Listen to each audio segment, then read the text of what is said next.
Soap കണ്ടുപിടിക്കുന്നതിന് മുൻപ് മനുഷ്യർ എങ്ങനെയാണ് ശരീരം വൃത്തിയാക്കിയിരുന്നത് എന്ന് ചിന്തിച്ചിട്ടുണ്ടോ? പ്രാഗൈതിഹാസിക കാലത്ത് കുളിക്കുന്നത് മരണത്തിന് തുല്യമായിരുന്നു. തണുപ്പിൽ നിന്നും രക്ഷപ്പെടാൻ മൃഗക്കൊഴുപ്പും അഴുക്കും ശരീരം മുഴുവൻ തേച്ചുപിടിപ്പിച്ചാണ് അവർ മഞ്ഞിനെ പ്രതിരോധിച്ചിരുന്നത്. സമ്പന്നർ മണലും കളിമണ്ണും മൃഗക്കൊഴുപ്പും ചേർത്ത മിശ്രിതം ഉപയോഗിച്ചാണ് ശരീരം ഉരച്ചു കഴുകിയിരുന്നത്.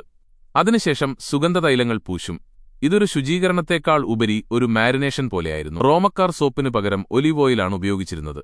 ശരീരത്തിൽ എണ്ണ തേച്ച ശേഷം സ്ട്രിജിൽ എന്ന ലോഹ ഉപകരണം കൊണ്ട് എണ്ണയും അഴുക്കും അവർ വടിച്ചെടുക്കുമായിരുന്നു. മധ്യകാല യൂറോപ്പിലാകട്ടെ കുളിക്കുന്നത് അപകടമായിട്ടാണ് കണ്ടിരുന്നത്. വെള്ളം ചർമ്മത്തിലെ സുഷിരങ്ങൾ തുറക്കുമെന്നും അതിലൂടെ പ്ലേഗ് രോഗം അകത്ത് കടക്കുമെന്നും അവർ ഭയന്നു. അതുകൊണ്ട് പ്രഭുക്കന്മാർ കുളിക്കുന്നതിനു പകരം സുഗന്ധദ്രവ്യങ്ങളും പൗഡറുകളും ഉപയോഗിച്ച് ദുർഗന്ധം മറയ്ക്കാൻ ശ്രമിച്ചു. ഇത് പലപ്പോഴും കൊട്ടാരങ്ങളെ ഒരു ശവപ്പറമ്പിന് തുല്യമായ ഗന്ധമുള്ളതാക്കി മാറ്റി. ആയിരക്കണക്കിന് വർഷത്തെ പരിണാമത്തിന് ശേഷവും നമ്മൾ ഇപ്പോഴും വൃത്തിയുടെ കാര്യത്തിൽ കഷ്ടപ്പെടുന്ന ഒരു പാവം മനുഷ്യൻ തന്നെ.